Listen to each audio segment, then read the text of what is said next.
If it's Thursday, President Biden delivers a warning to Israeli Prime Minister Benjamin Netanyahu about the future of U.S. support unless Israel takes immediate action to address the humanitarian crisis and the safety of Palestinian civilians and aid workers inside Gaza.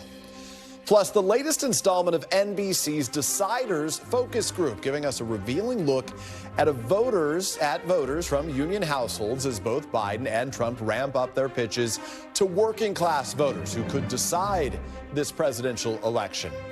And rescue crews in Taiwan in a race against the clock with hundreds of people still stranded, trapped under the rubble following that devastating 7.4 magnitude earthquake, the most powerful quake the island has seen in a generation.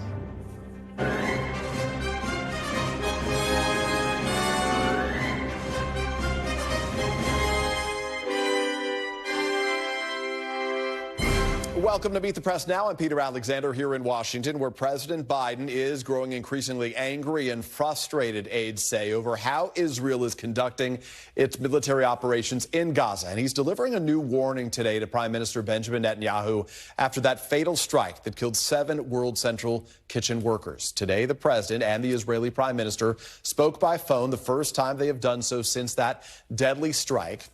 President Biden emphasized that the strikes on the aid workers and the overall humanitarian situation in Gaza is unacceptable. 2 U.S. officials are telling NBC News that the president strongly implied that the U.S. would withhold military aid if Israel does not make immediate changes. Both the State Department and the White House spoke to reporters following the call.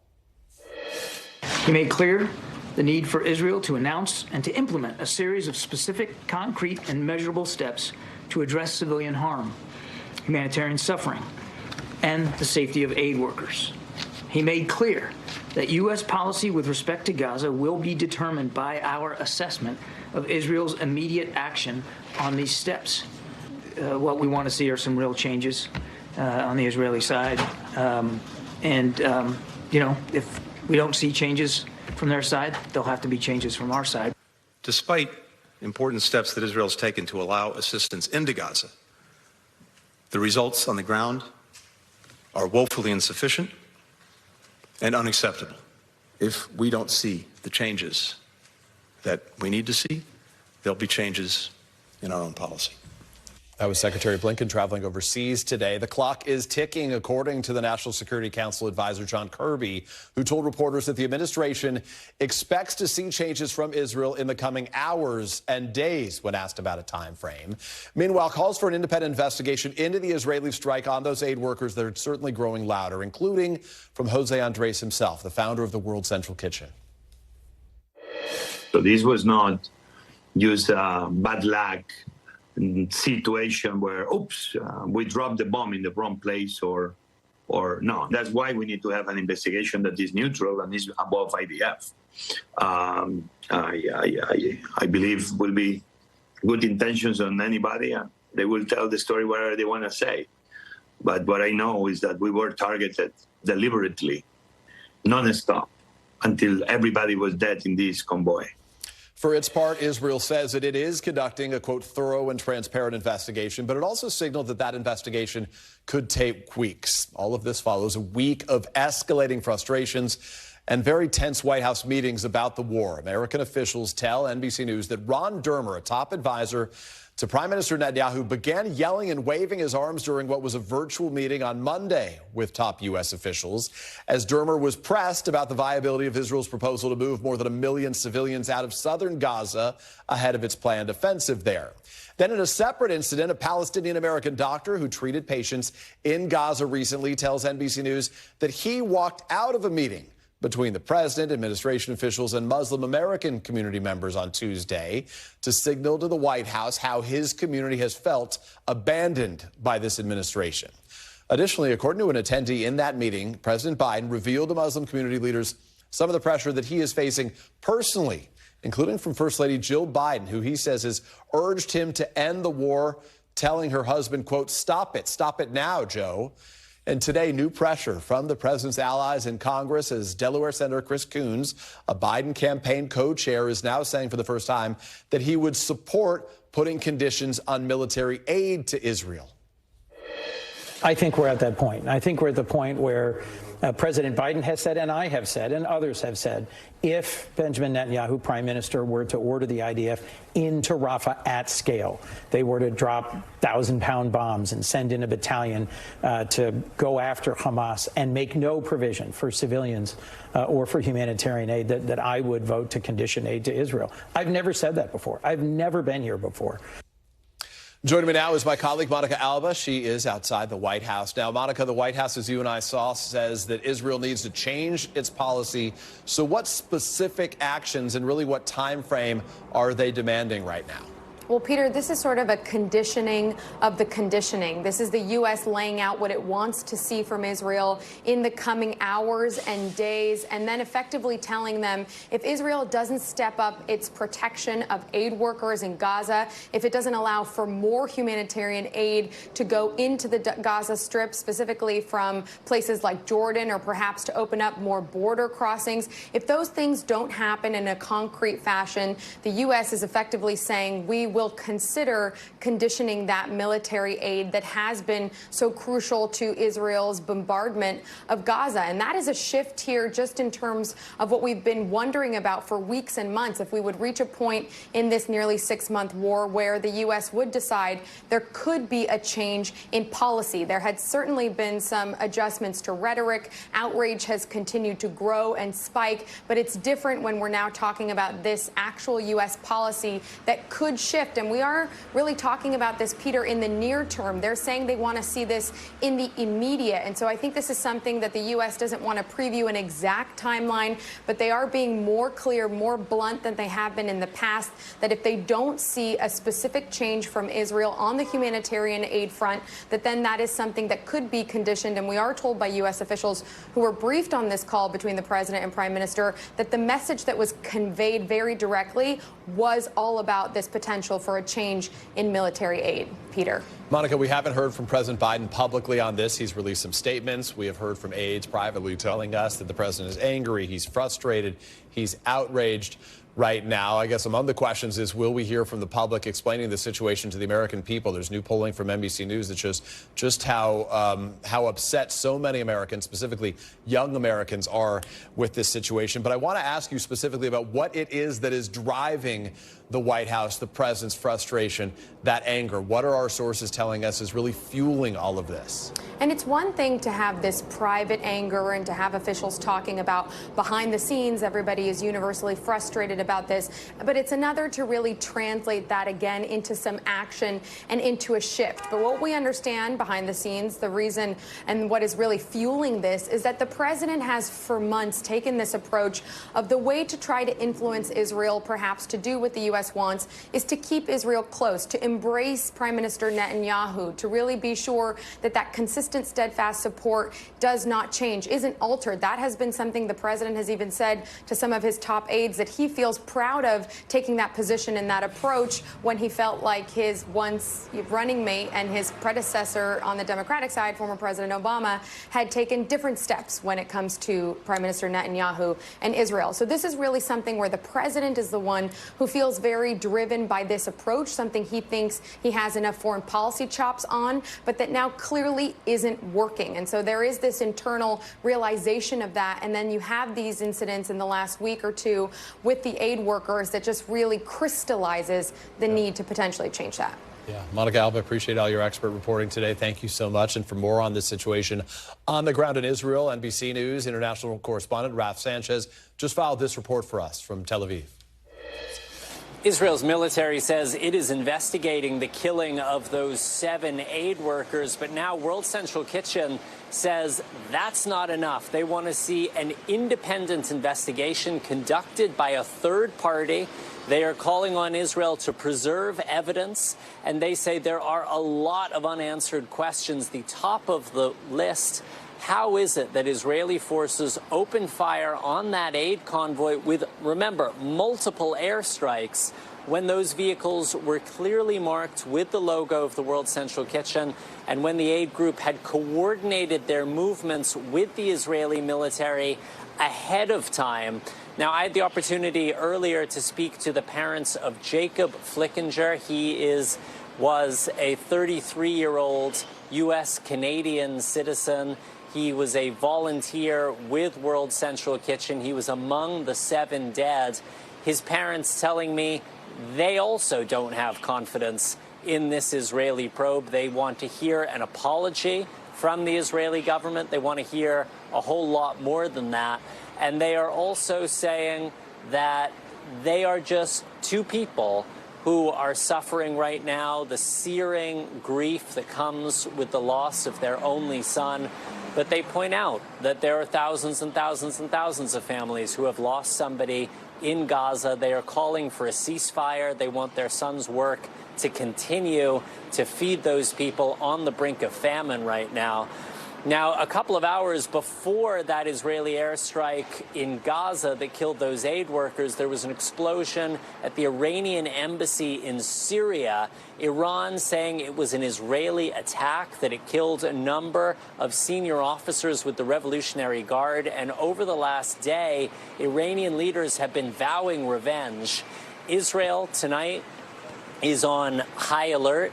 Its air defense systems are ready. The Israeli military has canceled leave for combat soldiers because they are bracing for possible retaliation. An Israeli official tells me at this point there is no concrete intelligence that indicates that an attack is imminent, but there is a lot of concern here. The Israeli military confirming that it is jamming GPS systems, which means that people's Google Maps aren't working in some cases, and this is a threat that's being taken seriously.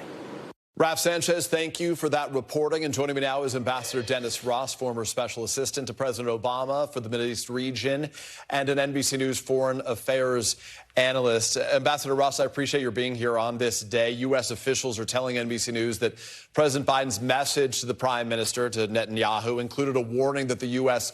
would consider conditioning military aid unless Israel makes immediate changes to address humanitarian concerns in Gaza and unless Israel agrees to a ceasefire as soon as possible. I just want to get your reaction to that warning. And how soon do you think Netanyahu really has to act, to respond? Well, I think there's really 2 different issues here. One is, I think the president's looking for some kind of clear demonstration that Israel is doing more, not just to facilitate humanitarian assistance going into Gaza, because actually I think more humanitarian assistance actually is going into Gaza. But I think what the president's looking for is much more direct Israeli action to ensure that there isn't chaos on the delivery, that there's security for the delivery, that if humanitarian assistance is going in, doing more to create an environment where those who need it are actually getting it. I think that's something that the administration, the president will be watching to see, number one. Number two, I think on the issue of the ceasefire, it's tied to an agreement with Hamas. Now, the problem is last week, Hamas rejected a proposal Bill Burns made, which the Israelis had accepted. What it suggests to me is that within Israel, there has been a fair amount of reporting that the negotiators for Israel on the hostage deal haven't been given the mandate that they feel they should have been given. Whether they're the ones letting that be known or others who know them are saying that, not clear. But it is interesting to me that the president picked up on that, because up until now, that's really not been anything that we have suggested. So that too indicates that this is an issue that the president's kind of attuned to on the one hand, but also is quite mindful that it's a domestic issue within Israel. And it's a different way to put pressure on Prime Minister Netanyahu. So that is an interesting point that you flagged there. I do want to ask you specifically about this threat that military aid, could be conditioned as a consequence. Does that have teeth? I mean, Israel right now does not need any more new American aid. I recognize it would be symbolic, but would that actually have any real impact? Well, as it relates to Gaza, probably not. But Israel right now has canceled leave of all of their military because they're on a high alert in anticipation of some kind of an attack by Iran. As a result of, even though Israel didn't admit it, they were the ones who took out maybe the most important Revolutionary Guard leaders since Qasem Soleimani in their attack in Damascus a couple of days ago. And it's clear Iran is saying Israel's going to pay a price for this. So the fact that you could see some kind of expansion of conflict either coming out of Lebanon and Hezbollah or something that's triggered by the Iranians or some of its proxies, maybe with barrage attacks from Iraq or Syria, that gets you into a situation where if Israel is fighting a wider war, even beyond what we've seen now, then some kind of hold of American military assistance would be an issue. Right. Although I hasten to add, the president was pretty clear in the statement released by the White House that when it comes to threats from Iran, the United States is going to be there with Israel. Let me ask you, if I can, we talk about this being a tense back and forth between these two men. Obviously, in some ways, they have really competing interests here. Do you get the sense that the Prime Minister, Bibi Netanyahu, has really been trying to just see how far he can push the U.S. in recent weeks about the limits of its support? What is Netanyahu's calculation right now? I think the calculation is driven more by his own domestic needs. He has a coalition where the people on the right, who are the ones who he has the greatest concern about possibly leaving the government and therefore bringing it down, they're the ones who are insisting less responsiveness to us, a tougher, even tougher approach in Gaza, going into Rafah now, don't waiting on it. And I think what he's been doing, he's been posturing himself towards them. I would just flag for you one key indicator that Israel really didn't intend to go into Rafah anytime soon anyway. Yeah. They agreed all along that they had to evacuate Palestinians who were crammed into the Rafah area. Well, if they're really trying to send a message to Hamas as opposed to a kind of public posture, you would have seen that evacuation begin. That would have been an indicator they were preparing for an attack. Mm-hmm. There hasn't been any evacuation that's begun yet. So that's why I say I see this as much more public posturing towards his own domestic needs and the needs of his coalition, and probably the attitudes of the public more generally, given what their view of Hamas remains. But I think less sort of posturing towards President Biden, although it has that consequence. I was going to say, and just to be clear, Mr. Ambassador, part of the tension that existed in a call earlier this week between the White House and Israeli leaders was over this issue of how the Israelis proposed dealing with Rafah, 1.4 million Palestinians there, and the Israelis were proposing basically making them move in a matter of days or weeks, which the U.S. said was simply not feasible. It wasn't doable. I want to ask you quickly about the growing calls right now. Even members of the War Cabinet are calling for some early elections. Benny Gantz wants to see them held in September. That news coming out within the last 24 hours or so. Netanyahu says elections during a war could paralyze the country. Could new elections in Israel restore trust in the government? Is there any possibility that happens, and how big of a difference maker could that be in this circumstance? If you look at the polls in Israel, 70% of the Israeli public do not trust this government. So that's a pretty clear indicator of why the prime minister probably doesn't want early elections, number one. Number two, I would say Benny Gantz on his own can't bring the government down, but there is this issue with the draft of the ultra-religious, and subsidies for them have been cut off. It really threatens Netanyahu's coalition, It does. And it may be that what you see Gantz doing is making this call because this may be part of the maneuvering with the ultra-religious to see, would they support this in return for some kind of interim measures to preserve subsidies for their yeshiva students. A lot of maneuvering going on. Watching Israeli politics for lots of years, I would say, don't assume anything just yet. I'm not betting just yet that we're going to have elections by September, but I wouldn't be surprised either. This has been a hugely consequential and challenging time on all sides. Ambassador Dennis Ross, we appreciate your expertise and your perspective. Thanks for making time for us. My pleasure. Still to come right here, a shakeup in the presidential race, sort of. No labels, coming up with no candidates, ending the group's hope of fielding a candidate who would appeal to the voters who are not happy with either Biden or Trump. There's also some breaking news on the Trump legal front as judges in Florida and Georgia today rejected his efforts to dismiss both of those cases. It's all ahead. You're watching Meet the Press now.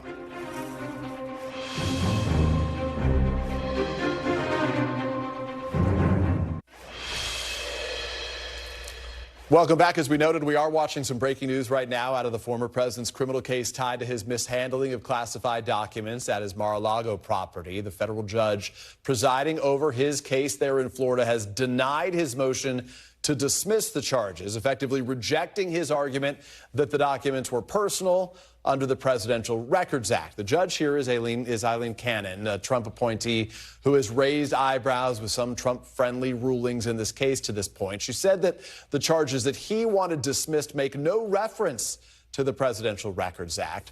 This ruling, however, does leave open the possibility that Mr. Trump could use the Presidential Records Act later on in this case. Separately, the judge presiding over Mr. Trump's election interference case in Georgia today rejected his bid to dismiss those charges on free speech grounds. At the same time, we have gotten several stark reminders in recent days that former President Trump is able to withstand, sometimes even to benefit from, controversies that would be politically fatal for almost any other politician. While campaigning in Michigan this week, Mr. Trump claimed that he spoke to the family of Ruby Garcia. She is the 25-year-old woman who was allegedly killed by her undocumented immigrant boyfriend.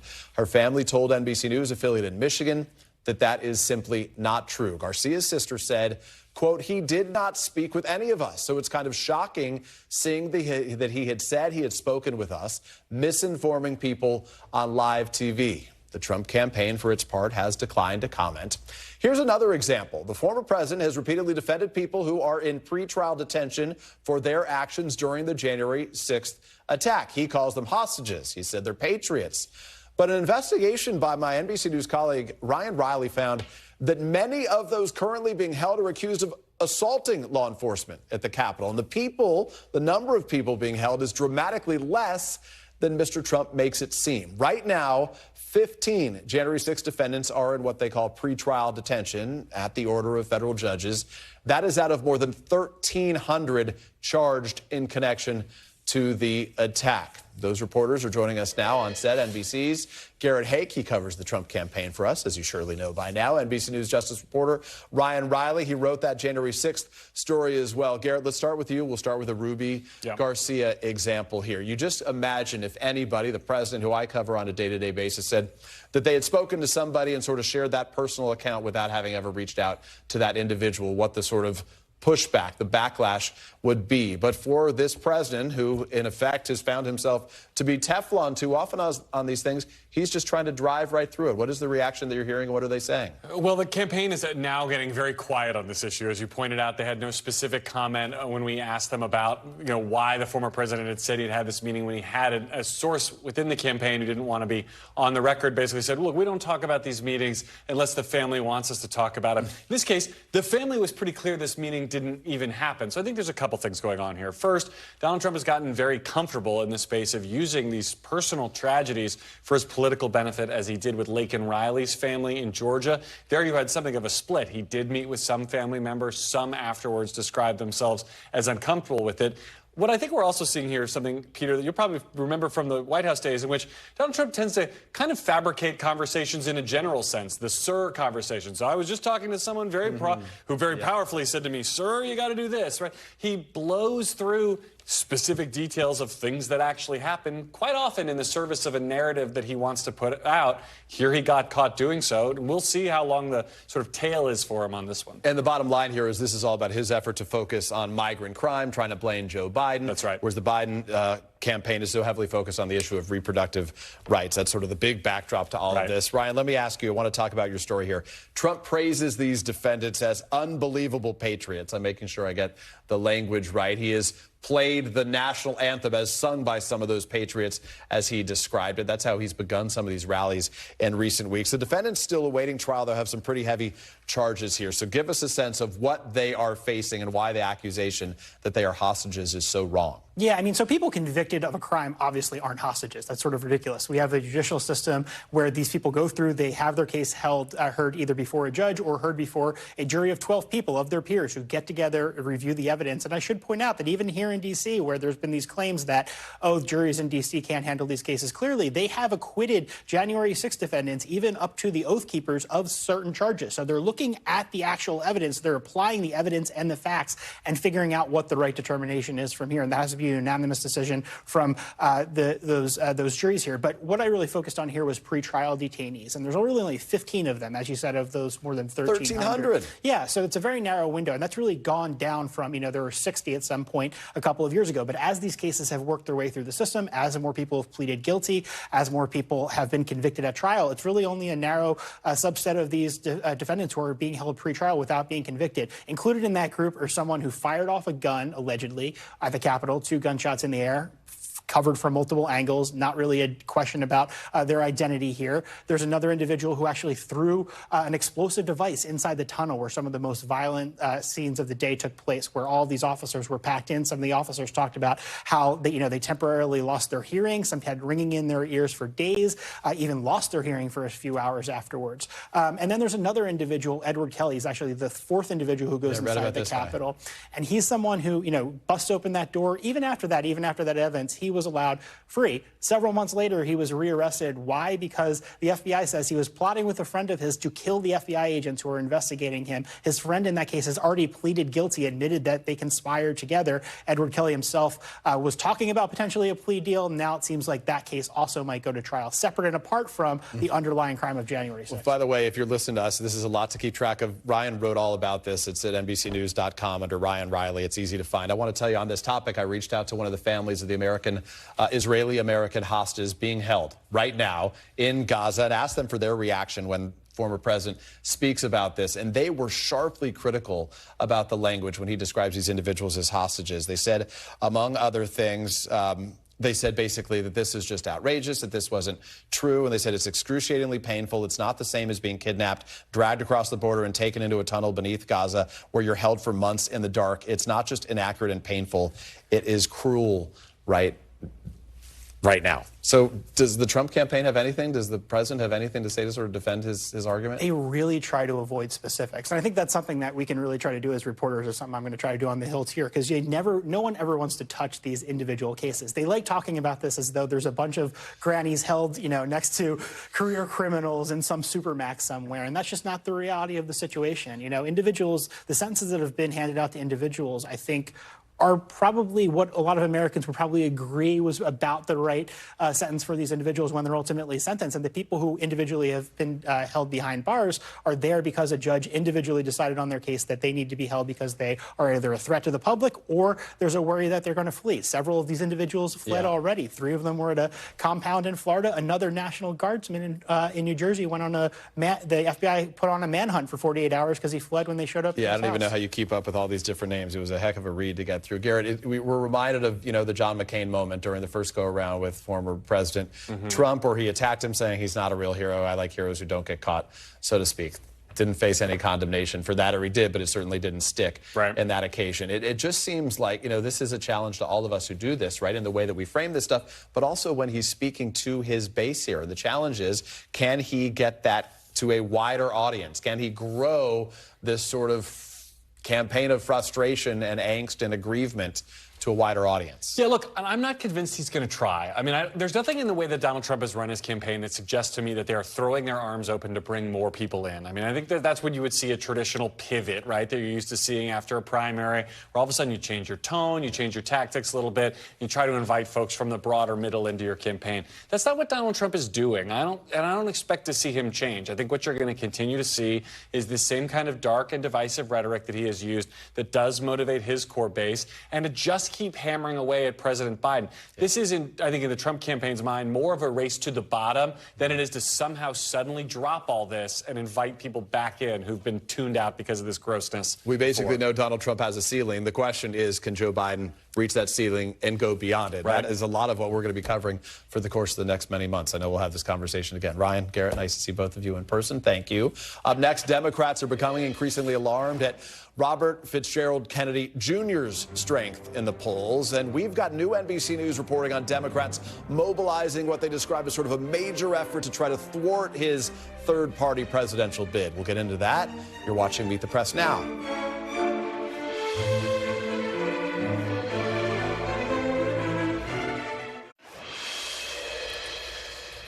Welcome back. President Biden and former President Trump will have one less opponent to worry about in November. That's because No Labels now says that it is ending its 2024 effort because they have no candidate. The bipartisan group says it was not able to identify candidates with a credible path to winning the White House to run on a third-party ticket. That announcement today, it could ease some Democrats' concerns about a potential centrist spoiler candidate, but there are other third-party candidates on the ballot, and NBC News has new reporting on why Democrats are, quote, freaking out about one candidate in particular. You could likely guess RFK Jr. NBC News senior digital politics reporter Alex Seitzwald broke that story, and he is joining us now. For a lot of Democrats, I think it's like a hooray moment, right? The No Labels ticket is not going to be on the ballot. But RFK Jr. right now has really been the threat that Democrats have been so heavily focused on, even mobilizing efforts to try to deal with him right now. Why do they think he is a bigger threat to Joe Biden than he is to Donald Trump? Yeah, I mean, it's the history of just in my lifetime, Democrats have lost 2 presidencies, they think, because of left-wing spoiler candidates, Ralph Nader in 2000 and Jill Stein in 2016. This election is going to be so close, Democrats think, that if even a small fraction of voters, 1-2% in some key swing states, go for RFK instead of for Joe Biden, they think that could be the decisive thing that puts Donald Trump over the top. They're especially concerned after he rolled out his vice presidential pick, Nicole Shanahan, not only because she's going to potentially bring a lot of money to the ticket that they need to get on the ballot. The former wife of Google founder Sergey Brin. Very importantly, yes. But also because the way they talk about it, they're positioning themselves more to the left. She's a former Democratic donor. He's obviously a former Democrat. They're saying, hey, if you're an ex-Democrat, if you're dissatisfied with the Democratic Party, come join us. The water's warm. So what does that mobilization look like? What is this effort? I mean, I've been hearing about a campaign and been directed to contacts to call about their efforts. What are they specifically doing? Yeah, there's a lot going on. There are super PACs, plural, that have been started just to combat third parties. The DNC has its own operation. They have mobile billboards going around Kennedy events to kind of troll him. There's big legal efforts going on to try to keep Kennedy off the ballot wherever possible. And this is a totally different approach from how they've handled third-party candidates in the past, which was basically just to ignore them, pretend they don't exist. So now they are, loading the hopper with millions of dollars to potentially pummel them if they need to. Oh, Alex, among the real challenges as I try to report this out as well, right, is why Democrats think that someone who is eyeing RFK Jr. right now would come around and vote for Joe Biden, or, I mean, presumably these are people who are more inclined to vote for Biden in the past, right? And now if they're not going to vote for Joe Biden this time, wouldn't they just pick another third-party person or sit it out altogether? I mean, in either case, they face a real challenge here. That's definitely one of the issues. And one voter that we spoke to who was at the RFK VP event said that if she doesn't end up voting for RFK, she would likely vote Green Party instead. So there's a kind of, multidimensional chess that has to be going on here. But the main point they want to make is that a vote for anybody other than Joe Biden is a vote for Donald Trump. Yeah. And isn't Donald Trump scary? You can't reelect him. So that's going to be their number one message. And the people that they're most concerned about, these kind of marginally attached voters, as they call them, to the Democratic Party, low propensity voters, especially young men of color, pay attention to there. That's where a lot of this game is going to be played. Yeah, I hear the same thing as I do the reporting. It's always validating when someone else is reporting similar things. Here's something not too dissimilar. Alex, nice to see you. Thanks for your reporting and for sharing it with us. President Biden, meanwhile, is counting on union support to help him win in some critical states, among them Michigan. The president already secured an endorsement from the United Auto Workers in January, but that may not translate into union votes this November. From the latest installment of our series, we call it the Deciders Focus Group, produced in collaboration with Engagious, Syracuse University, and SAG, we heard from Michigan voters who are either in unions or have family members in unions about how that may influence who they support this fall. I would say former President Trump's policies are pro-union.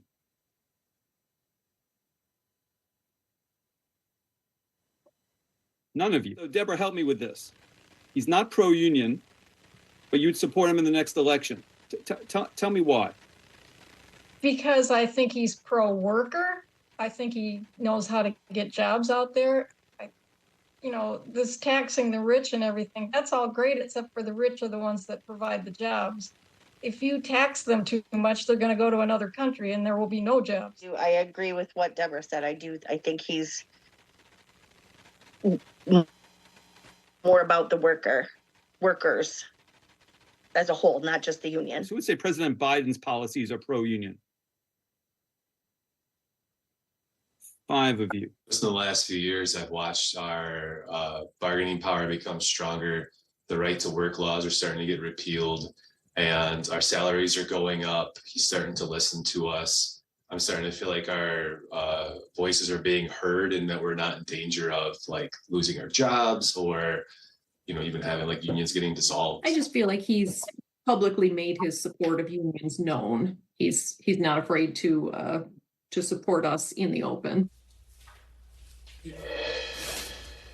NBC News Washington correspondent Yamiche Alcindor. I see her at the White House on occasions. Yamiche, nice to see you at least in person today. That was kind of remarkable to hear those words from these individuals, union families, union members, and their reaction there.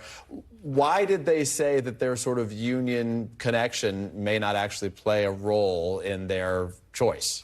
Well, it's a good question because you have President Biden calling himself over and over again the most pro-union president in history. And you also have former President Trump courting unions. But what we learned from this focus group was that they're not a cohesive voting bloc, mainly because they're worried about a number of other things like abortion or the economy or housing. So they don't see the union as the defining thing that's going to make them vote for one candidate over the other. The other thing that was really interesting is that there's really a political divide between the union leadership and the rank and file. And they said in a number of cases that when they looked at their union leaders, they thought they were motivated by money or by politics. They were at times complaining about the fact that most of the time they back Democrats. So you had some Trump supporters saying, my union leaders don't really want to talk about the candidate that I want to support. So it was very interesting to see. But really, they just don't see unions as the number one thing on their list. Well, the biggest takeaway from what you said, right, is that these are not a monolith. These union voters, union family member voters here, these guys were in Michigan, these men and women with whom they spoke recently. But the issue that was key to them had nothing to do with what's going on in Michigan in terms of border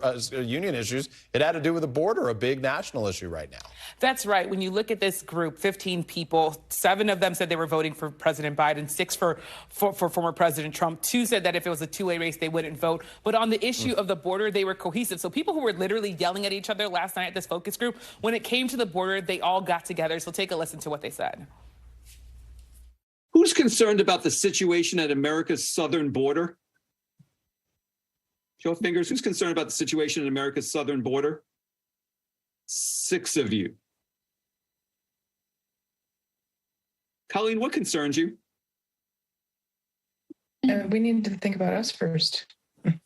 We're at odds with our own country. We need to be focusing on our own people, not letting in people that are not even part of this country. They're getting Social Security and benefits that I can't even get, even being an employed person in this country. And it just makes me angry. And I never used to go that way. I was like straight liberal, as liberal as you could get years ago. But the more I see, the more my eyes are opening. Like, it just makes me sick. You all live in Michigan. You're more than 1,000 miles from the southern Texas border. Why is that border such a big issue for you? It is taxing the resources of the entire country. It doesn't matter what state you're in. In my opinion, it's a huge strain financially on all the resources that we have. It affects everyone. The drugs are still getting to Michigan. The crime is still coming to Michigan. I mean, 1,000 miles is nothing to these kind of criminals. They travel wherever. They're well organized and they're well funded. There's a lot to break down from all of this. First of all, most fentanyl goes through border crossings as opposed to between those border crossings. But those are really revealing views that a lot of these folks have about this issue, including the First Lady, who said she's very liberal, presumably a Democrat, but said on this issue she has real concerns right now. I want to ask you quickly, the president, his argument is, hey, there's a bipartisan border deal. This is the most. Mitch McConnell was on board with this thing. Even the border unions supported this, and they endorsed Donald Trump. Does any of that resonate with these individuals? It really just goes by their partisan view of the world. So if you're a supporter of President Biden, you see him really trying to do something on the border. But if you're someone who's supporting former President Trump, you see him as being weak on the border, even with that border security package. I want to just really underscore the fact that 2 of the men in that, there was Larry and Paul, they were just really arguing all night long. I watched this for 3 hours last night. night. They were arguing with each other. When it came to the border, they literally just started saying the exact same things, echoing each other's languages, talking about the fact that Democrats and Republicans, they need to get together and fix the border issue. And it was really telling that they said in Michigan, they're like, yes, we're 1,000 miles away from the border, but the fentanyl, the crime, all of that comes to this state. So really, really telling. 3 hours of watching focus groups. That's a big Wednesday night for the Alcindor family last night. You're a good sport listening to it, but they have some really revealing things to share. Yamiche, thank you for sharing that. And after the break, rescue efforts are still underway in Taiwan after the island's biggest earthquake in 25 years. It left more than 1,000 people injured. At least 10 are believed dead. You are watching Meet the Press now.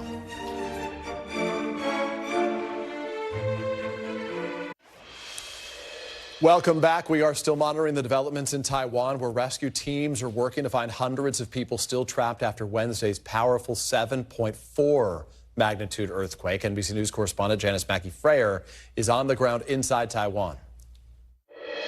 This is Hualien. You can see the building behind me is tilting very precariously.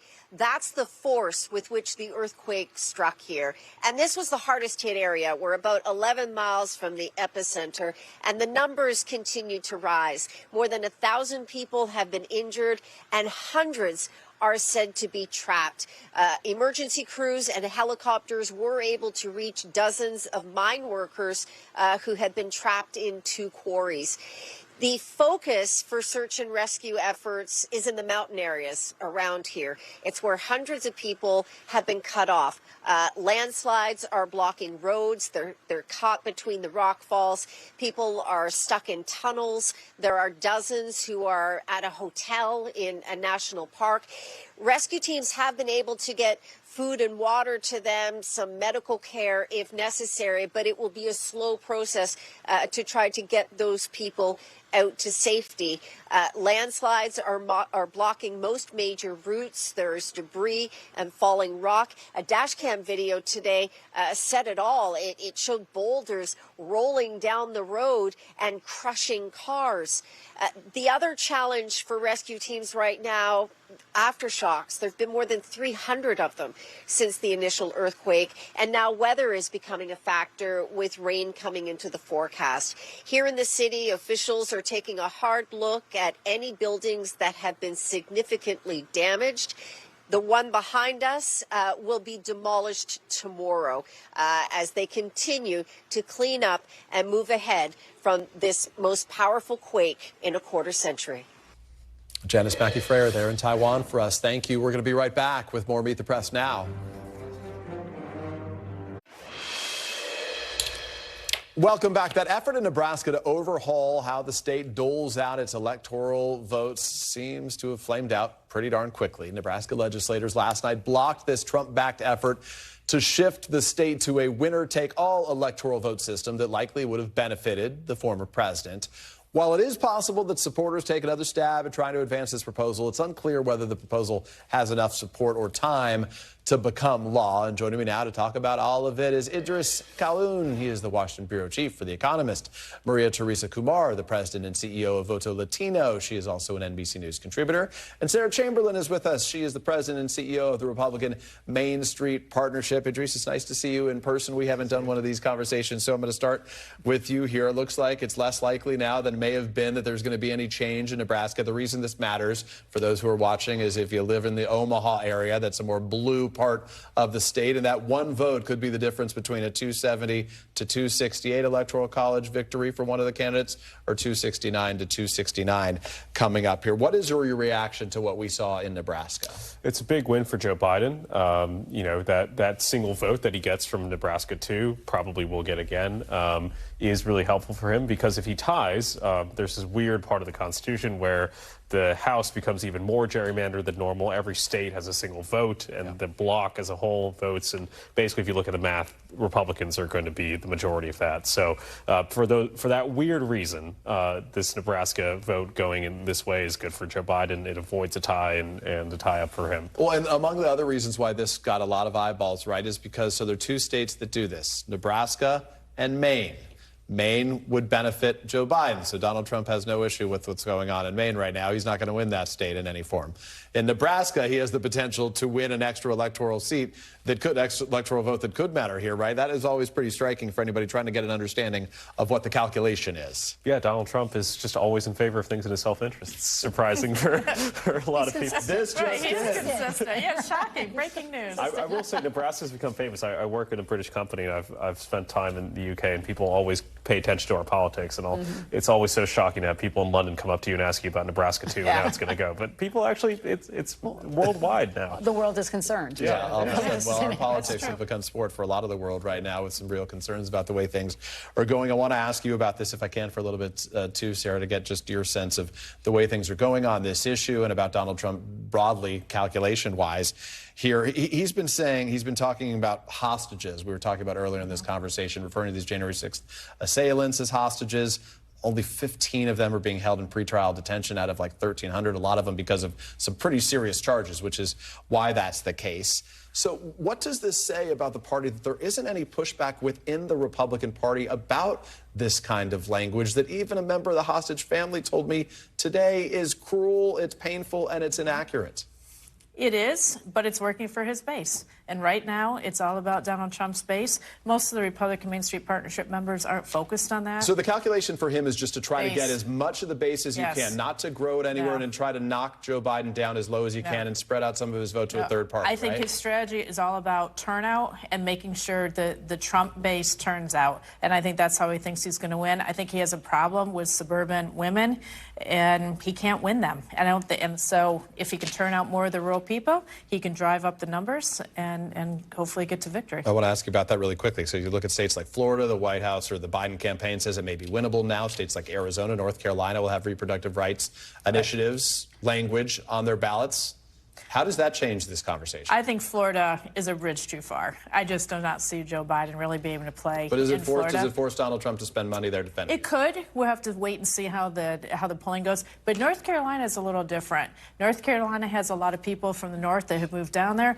And their governor candidate maybe will hurt Trump. We'll have to wait and see. Yeah, he's a very far-right candidate. He's very far-right. Let me ask you, Maria, I want to get back to the sort of the predicate that we're here. Joe, this is the same Donald Trump that said he could walk on a Fifth Avenue and shoot somebody and his supporters would still support him here. It does really, for a lot of Democrats, raise questions and concerns about what a Trump 2024 to 2028 White House might look like, right? Those Republicans, a lot of Main Street Republicans who were willing to work with him the last time around, he has pushed all of them out. They are not even anywhere near his inner circle anymore. Well, I think it's not just the Democrats that should be concerned. It should be every single American who believes in our Constitution and our form of government and our rights that should be concerned. He has already told us what he wants to accomplish when he's at the White House, and that is basically centralized power for himself. He has the memo.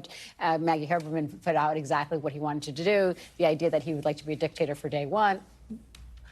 We should take everything he says absolutely seriously because he has demonstrated that he's willing to follow through. And if you want to look at his presidency, the first term, that was a dress rehearsal. He now understands how government works. He understands the levers of power, and he is okay saying with the mainstream Republicans, I don't need you.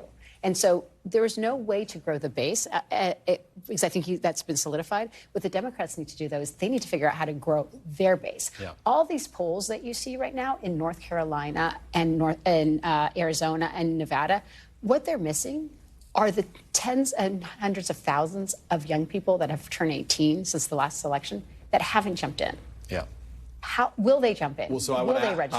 I want to ask you about that in a little bit of way, because one of the key issues for that voting bloc, as it were in particular, is the issue of what's taking place in Israel, in Gaza right now. And there's new polling from NBC that just shows how furious, how upset that voting bloc is with the present U.S. position vis-a-vis this issue right here. And interest to you then on this in particular, what's notable to me is that Donald Trump has basically been absent on this issue. He said publicly, yeah, Israel should finish the job there, right? But he has sort of escaped accountability as it relates to Israel. I mean, there's no real understanding or conversation about what it would look like under a Trump presidency. No, I mean, he's a canny politician, and he avoids discussing not just Israel, he avoids discussing abortion. He doesn't also talk all that much about Ukraine. I mean, the people on the Republican side who do that are people like J.D. Vance and Tucker Carlson. He avoids these issues because he doesn't feel compelled to do it. And you understand why. Joe Biden, at the moment, we saw him vent some frustration, a lot of frustration at Netanyahu today, but his base is split. Right? I mean, he has young people who are more progressive leaning, who are, just appalled at the level of civilian casualties on Palestine. At the same time, there are a lot of Democrats who are incredibly favorable towards the state of Israel and want it to do well. And Biden is stuck between those two poles. But where there's agreement, I would suggest, is that everybody wants this thing to end and the hostages to get home, right? Yeah. They want the Palestinians protected. They want the hostages to home. They want this thing to end. And the president himself wants that perhaps as much as anybody because of the political calculations he has to worry about as well here. I want to ask you about something that the former president, Donald Trump, said just a couple days ago. He said, I'm going to make my position on abortion clear soon as it relates to what's going on in Florida, a 6-week ban that's going to be on the ballot this fall. The Democrats would say you've made your position pretty clear on this. You've claimed credit for the 3 justices who helped overturn Roe v. Wade. What say you? He has, but at the same time, he's also gone to 15 or 16 weeks. I think that's where he's going to come down. So getting that he's going to come down there, so you were talking about women in the suburbs right now. Are women in the suburbs for whom this is a key issue? It's been a big winner for Democrats across the board right now. Do they give the former president, any credit for anything else he says on this issue at this point? They are struggling with that. We do a lot of polling around this issue. They're struggling, but if he can come in at 15 or 16 weeks, that's where the majority of the women are in this country. They can live with that, and then we'll see if they want to support Trump on other issues. But 15 or 16 weeks works. Maria Teresa, last thought on that? I think that's where he's going to land. Will it stick? Does it matter? Should it matter? It should matter. Because once he gets into the White House, you don't actually know if he's actually going to follow through with that. But back to this this notion about Donald Trump and Netanyahu, they've been close in the past. Yeah. So that's one of the reasons why he doesn't want to visibly talk about what he. But why would Trump jump in if Biden is dying on this issue? Yeah, no, 100%. But we kind of know what it will look like if he was. Right. The we'll keep doing this in the commercial break. I should put it on my phone and let people watch that. I appreciate you guys being here. Idris, nice to see you in person. Sarah, Maria Teresa, Kumar, nice to have you as well. NBC News Now coverage continues with Hallie Jackson right now. Thanks for watching. Stay updated about breaking news and top stories on the NBC News app or follow us on social media.